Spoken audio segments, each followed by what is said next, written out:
Leave salary और leave encashment, one of the most important topic under the head salary. ये जो है ना, ये भी आपको बहुत जनरली देखने के लिए मिल जाएगा अपने एम्प्लॉयर्स के और आपके क्लाइंट्स के केस में। अगर वो सैलरी वाला क्लाइंट है तो वहाँ पर ये वाली जो चीज़ है लीव एनकैशमेंट या फिर लीव सैलरी, ये बहुत कॉमनली देखने को मिलती है। यहाँ पे हम समझेंगे कि इसको कैसे कैलकुलेट करना होता है, कैसे इसकी एग्जम्पशन आपको निकालनी होती है, किस तरीके से ये पूरा प्रोसेस काम करता है। देखिए पहले इसका मतलब समझिए। Generally employees are allowed to leave during the period of services. एक सिक लीव आपको मिलती है मंथली। मैं अगर अपनी बताऊँ, एक टाइम पे जब मैं जॉब किया करता था, मंथली एक सिक लीव थी और एक कौन सी लीव होती है, वो जो जनरल लीव होती है ना आई गेस, तो वो इस तरीके से दो नहीं बल्कि हमको हाफ मिलती थी। एक सिक लीव मिलती थी और हाफ वाली जनरल लीव मिलती थी। सो एक मंथ में 1.5 हमको मिलती थी। पूरे ईयर की हमारी 18 लीव्स हुआ करती थी। उसमें भी आप बिना बताए छुट्टी नहीं ले सकते और छुट्टी लेने के लिए आपको 10 बहाने मारने पड़ेंगे। लीव का बस वो बातों बातों की लीव होती है, ऐसा नहीं है कि मतलब एक महीने चिल मार लो एक दिन आप, ऐसा कुछ नहीं होता। So employees may avail such leave और in case of leave is not avail then these leaves may be lapse or accumulate for future or allowed to be encashed every year or at the time of retirement or termination। तीन चीजें हो सकती है, तीन चीजें। So guys first वाला case जो था वो मेरे पे ऊपर एप्लीकेबल होता था जब मैं जॉब किया करता था। वहां पर अगर हमारा ईयर खत्म हो जाता था तो हमारी जितनी भी बैलेंस लीव हुआ करती थी वो लैप्स हो जाती थी। लेकिन दूसरी सिचुएशन किसी किसी कंपनी में क्या होता है कि उसको क्या कर दिया जाता है, ट्रांसफर कर दिया जाता है नेक्स्ट ईयर। यानी आपकी करंट ईयर की 18 लीव्स, मान लीजिए 18 में से आपने 10 लीव ले ली है, 8 लीव बची हैं, तो वो कैरी फॉरवर्ड हो जाएंगी नेक्स्ट ईयर। तो दूसरा पॉइंट ये होता है कैरी फॉरवर्ड वाला। तीसरा पॉइंट हमारा होता है कि जब आप उन लीव्स को एनकैश करवा सकते हो, मतलब वो जो लीव्स है उतने दिन का आपको सैलरी मिल जाएगी, उतने दिन का आपको पैसा मिल जाएगा। वो मेन इंपॉर्टेंट पॉइंट होता है लीव एनकैशमेंट। लीव एनकैशमेंट, तो जब पैसा मिलेगा तो गवर्नमेंट आपको देख रही है, गवर्नमेंट आप उससे जो है टैक्स लेगी आपसे। लेकिन कितना टैक्स लेगी, कुछ अमाउंट एग्जम्प्ट भी करती है, कुछ अमाउंट गवर्नमेंट टैक्स लेती है। टैक्सेबिलिटी कितनी आती है लीव एनकैशमेंट वाले जो आपकी मिलता है आपको लीव एनकैशमेंट, वो हम कवर करने वाले हैं। The payment receive on account of encashment of unavail leave would be form part of salary. However 10(10)(a) जो होता है provide exemption in respect of amount receive by way of encashment of unutilized leave earn leave by an employ at the time of his retirement whether और superannuation और otherwise. लेकिन आपको जब retirement के time पे किसी किसी केस में ऐसा होता है कि भाई आपकी जो लीव है ना, अब वो आप एक्यूमुलेट होती जाती है। जब आप रिटायर होंगे तो रिटायरमेंट के टाइम पे आपको क्या मिलेगी, रिटायरमेंट के टाइम पे आपको जो है उसकी अमाउंट जो है वो मिल जाएगा एक्यूमुलेट होकर के। अब यहां पर भी पॉइंट वही है, देखिए आपको अगर ईयरली मिल जाता है, आपको ईयरली लीव एनकैशमेंट मिल रहा है, मान लीजिए करंट लास्ट ईयर 2021 आपका खत्म हुआ, आपकी 8 लीव्स बची हुई थी, 8 लीव का आपको कैश मिल गया, एनकैशमेंट लीव एनकैशमेंट मिल गया, तो वो 8 लीव्स का एनकैशमेंट मिल गया। वहां पर तो कोई कॉम्प्लेक्सिटी नहीं है, वो तो बहुत सिंपल केस है। वो जो 8 लीव का आपको एनकैश मिला है वो आपको अपनी सैलरी के अंदर ऐड करना है और उसके ऊपर आपको टैक्स पे करना है। वहां कोई दिक्कत नहीं है, वहां कोई दिक्कत आनी भी नहीं है। दिक्कत कहां आएगी, जब आपके वो एक्यूमुलेट होता जा रहा है और जब आपका लास्ट रिटायरमेंट आपकी होती है, रिटायरमेंट के टाइम पे आपको वो एक्यूमुलेट होकर के जब वो बैलेंस मिल रहा है। अब मेरी बात समझो, 2021 में एक पर्सन रिटायर हुआ, उसके पास एक्यूमुलेटेड लीव बची हुई थी 200 दिन की, 200 डेज की एक्यूमुलेटेड लीव थी, जिसके बेसिस पर कैलकुलेशन करके उसके एम्प्लॉयर ने उसको लीव एनकैशमेंट दे दिया। मान लीजिए 5 लाख का उसको लीव एनकैशमेंट मिल जाता है। अब वो 5 लाख का जो उसको लीव एनकैशमेंट 2021 में मिला है, क्या वो 2021 की एक्चुअल इनकम है? Answer is no.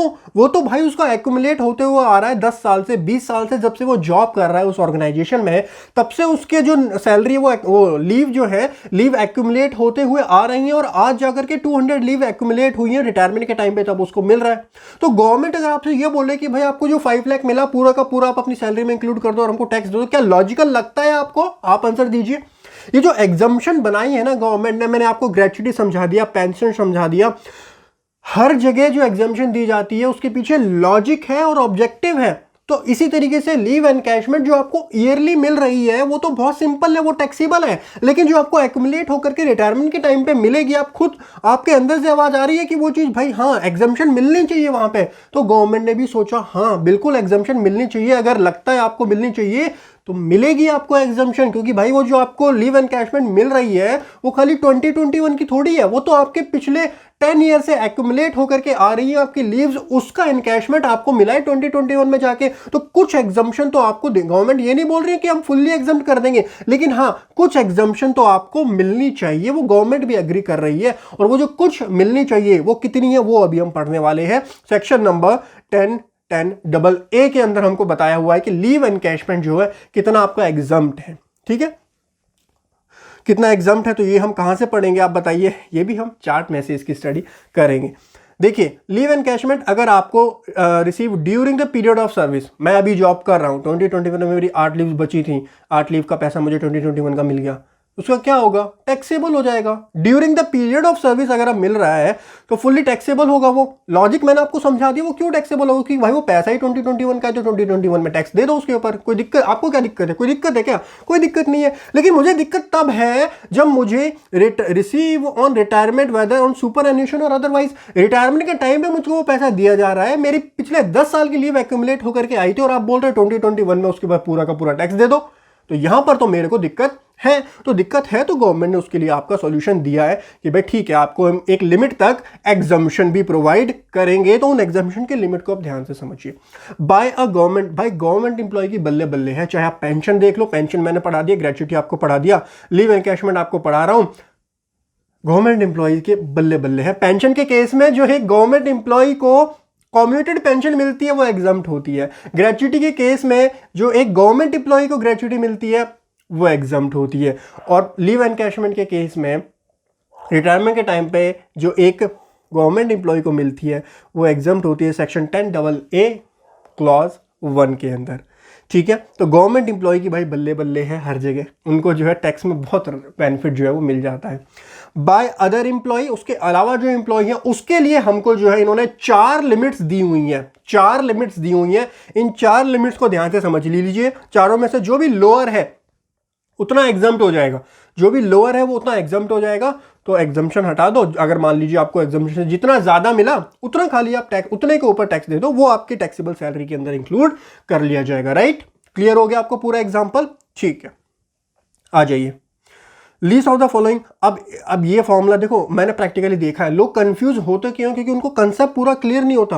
अगर आप कंसेप्ट समझ रहे हो, किसी के फॉर्म 16 में लीव एनकैशमेंट आ रहा है, तो पहले ये देखो कि वो लीव एनकैशमेंट कौन सा एक्यूमुलेट वाला है या करंट लास्ट ईयर का है। अगर वो लास्ट ईयर 2021 का लीव एनकैशमेंट आ रहा है तो इतनी सिरदर्दी थोड़ी लेनी है आपको, वो तो पूरा का पूरा टैक्सेबल है, वहां तो टेंशन लेनी नहीं है आपको। लेकिन हाँ, एक्यूमुलेट होकर के आ रहा है 5 सालों का या 10 साल की जो लीव है वो एक्यूमुलेट होकर के रिटायरमेंट के टाइम पे मिला है अगर उस इंप्लॉय को, वहां पर आपको यहाँ ये दिमाग लगाना है कि इन चारों में से जो भी लीस्ट है वो आपका एग्जाम किया जाएगा। ठीक है, आइए, so least of the following is exam under section 10AA clause number 2। देखिए पहला तो है 3 लाख रुपए की लिमिट यहां पर लगा दी। इसका मतलब जहां पर अमाउंट की लिमिट लगा दी जाती है तो उससे ऊपर तो आपको एग्जाम्शन मिलेगी ही नहीं, उससे ऊपर आपको एग्जाम्शन नहीं मिलेगी। जैसे ग्रेच्युटी की जो लिमिट है वो 20 लाख है, तो ग्रेच्युटी अगर आपको 20 लाख से ज़्यादा मिलती है तो आप ये दिमाग में लगा लो कि भाई 20 लाख से ज़्यादा जो मिली है वो तो टैक्सेबल होगा ही होगा, और हो सकता है और भी टैक्सेबल हो। कैलकुलेशन के बाद में पता चलेगा कि कितना आपको एक्चुअल एग्जाम्शन मिलेगी। ठीक है, सो उसी तरीके से लीव एनकैशमेंट में एक लिमिट इन्होंने दे दी 3 लाख रुपए की। तो कहने का मतलब कुछ भी हो जाए, कुछ भी केस हो, 3 लाख से ज़्यादा का आपको एग्जाम्शन नहीं मिलेगा। मैक्सिमम कैपिंग तो 3 लाख की लगा दी लीव एनकैशमेंट के ऊपर। नेक्स्ट है हमारा लीव सैलरी, जो आपको एक्चुअल में रिसीव हुआ, एक्चुअल अमाउंट रिसीव हुआ वो। एंड गाइज नेक्स्ट हमारी है 10 मंथ की सैलरी आपको लेनी है। अब 10 मंथ की सैलरी किस तरीके से आपको लेनी है, on the basis of average salary of last 10 month preceding retirement. जिस मंथ में रिटायरमेंट हुई है उस मंथ की सैलरी नहीं, उससे प्रीसीडिंग 10 मंथ्स जो है उसका आपको एवरेज निकालना है। 10 मंथ का एवरेज कितना आ रहा है, मल्टीप्लाई बाय 10। अभी आपको इसका इलिस्ट्रेशन समझाऊंगा, मैं एक एग्जाम्पल समझाऊंगा, वहां से आपको ये चीज अच्छे से और क्लियर हो जाएगी। लास्ट हमारी जो लिमिट आती है, cash equivalent to unavailed leaves based on the last 10 month average salary to his credit at the time of retirement. मतलब रिटायरमेंट के टाइम पे कितनी अनअवेल्ड लीव्स आपकी बची हैं, उसके बेसिस पर, उसकी सैलरी के बेसिस पर कितनी आपकी सैलरी बनेगी वो आपको निकालना है। वो आपकी लास्ट वाली लिमिट जो है वो यहां पर निकल के आएगी। और एंटाइटल लीव कितनी होंगी आपको एक महीने में, मैंने एक साल में मैंने आपको बताया था 18 लीव्स मुझे मिला करती थी। लॉ मेकर्स ने लिखा हुआ है कि भाई ऐसा भी हो सकता है कि आपको एक साल के अंदर 40 लीव्स मिलती हो।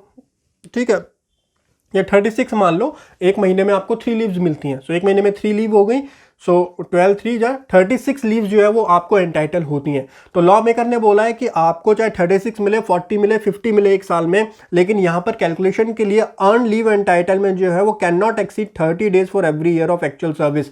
मतलब एवरी ईयर आप 30 डेज से ज़्यादा का एंटाइटलमेंट यहाँ पर नहीं लेंगे। तो मेरे केस में अगर 36 मेरे को मिलती है तो कैलकुलेशन के लिए मैं उसको 30 डेज तक रिस्ट्रिक्ट करूँगा, फिर मैं उसकी कैलकुलेशन करूँगा कि 30 में से मैंने कितने दिन लिए हैं, 30 में से कितने दिन अवेल किए और कितना मेरा अनअवेल बचा, और जो अनअवेल बचा उसको मैं सैलरी के बेसिस पर कितनी उसकी अमाउंट बनेगी वो मेरी कैलकुलेशन अभी आपको बताऊँगा इलस्ट्रेशन में, तब आपको फोर्थ वाली जो लिमिट है ये भी क्लियर होगी। ये दो लिमिट्स हमारी थोड़ी सी इंपॉर्टेंट होती हैं, ये मैं आपको इलस्ट्रेशन में अभी क्लियर करता हूँ तरीके से कैलकुलेट करनी होती है। एग्जांपल पढ़िए ध्यान से। मिस्टर अग्रवाल हैं, रिटायर्ड हुए हैं कब? 1 दिसंबर 2020 को, after 20 year and 10 months of service. 20 year और 10 मंथ की सर्विस इन्होंने दी है, उसके बाद ये रिटायर हुए हैं। Receiving salary of 10 lakh, other details of salary income are as follows. इस तरीके से उनको लीव सैलरी कितनी मिल रही है, लीव सैलरी जो एनकैशमेंट जो हम बोल रहे थे 10 लाख रुपए का लीव सैलरी एनकैशमेंट इनको मिला है। सैलरी की डिटेल्स हमको यहाँ पर दी हुई है, उसको जरा ध्यान से पढ़िए। 10,000 पर मंथ का इनको बेसिक सैलरी मिलती है। 2,000 जो है इंक्रीज हुआ है 1 जनवरी 2020 से, वो इंक्रीमेंट हुआ था। अब इंक्रीमेंट हुआ है तो हमको जो 10 मंथ का एवरेज निकालना पड़ेगा, वहाँ पर थोड़ी सी कॉम्प्लेक्सिटी आएगी। इसको मैं बिल्कुल आपको करके दिखाऊंगा, टेंशन ना लो। डीएनएस अलाउंस देखिए कितना है, 6,000 पर मंथ का डीएनएस अलाउंस मिलता है। 60% ऑफ फॉर रिटायरमेंट बेनिफिट है, फॉर्मिंग पार्ट है। कमीशन मिलता है 1,000 पर मंथ का, बोनस मिलता है 2,000 पर मंथ का। Leave avail during the service, अब ड्यूरिंग द सर्विस 20 साल की इन्होंने सर्विस दी है, 20 साल के अंदर 480 दिन की लीव उन्होंने ली है, अवेल करी है, ठीक है। और लीव एंटाइटल कितनी थी, 30 डेज एवरी ईयर, एक साल में 30 डेज की मिलती थी। तो 20 ईयर की उन्होंने सर्विस दी है। सो इसकी आप कैलकुलेशन करेंगे, 600 उनको जो है एंटाइटल थे वो 600, लेकिन यहाँ पर एक चीज़ चेक कर लेना, 30 डेज से ज़्यादा नहीं होना चाहिए। तो 30 डेज ही है तो मिल जाएगी, इतनी कोई दिक्कत वाली बात नहीं है। 600 लीव के लिए वो एंटाइटल हो जाएंगे। तो 600 में से 480 उन्होंने अवेल करी हैं। तो कितनी अनअवेल लीव है मुझे बताइए आप, इसमें से माइनस करेंगे। 120 डेज की लीव उनकी अनअवेल्ड है, 120 डेज अनअवेल्ड की लीव्स है। हमको निकालनी है जो required to compute is taxable leave salary assuming he is government. भाई गवर्नमेंट एम्प्लॉय तो छोड़ ही दो, इसमें तो निकालने की जरूरत ही नहीं है, सिरदर्दी लेने की जरूरत ही नहीं है। गवर्नमेंट एम्प्लॉय के लिए तो एग्जाम्प्ट होती हैं 10(10)AA और क्लॉज 1 के अंदर 10(10)AA क्लॉज 1 के अंदर एग्जाम्प्ट होता है by government employee. By other employee है तब हमको जो है कैलकुलेशन करनी पड़ती है। सो बाय अदर एम्प्लॉय है, नॉन गवर्नमेंट एम्प्लॉय है, वहां पर हमको कैलकुलेशन करनी पड़ेगी। कैलकुलेशन कीजिए। पहली लिमिट तो हमारी सेम यही आ जाएगी, यहाँ पे तो कोई कैलकुलेशन करनी नहीं है, पहली लिमिट ये है। दूसरी है एक्चुअल सैलरी रिसीव, सैलरी नहीं, सैलरी एनकैशमेंट कितना रिसीव हुआ है, 10 लाख का रिसीव हुआ है। तो दूसरी लिमिट हमारी यहाँ पर आ गई 10 लाख की, यहाँ भी ज़्यादा कोई टेंशन वाली बात नहीं थी। इन दोनों में जो है थोड़ी सी हमको टेंशन लेनी पड़ेगी। सबसे पहले तो समझिए आप सैलरी का मतलब क्या होता है, 10 मंथ सैलरी। तो यहाँ पर सैलरी का मतलब मैं आपको समझा देता हूँ कि what is the meaning of salary. देखिए फोर्थ पॉइंट देखिए, यहाँ पे आपको सैलरी का मीनिंग मिलेगा कि salary for the purpose, for this purpose means basic salary plus DNS allowance if provided in the terms of employment for retirement benefit, यानी forming part वाला डीए जो होता है, and commission which is expressed as fix percentage of turnover.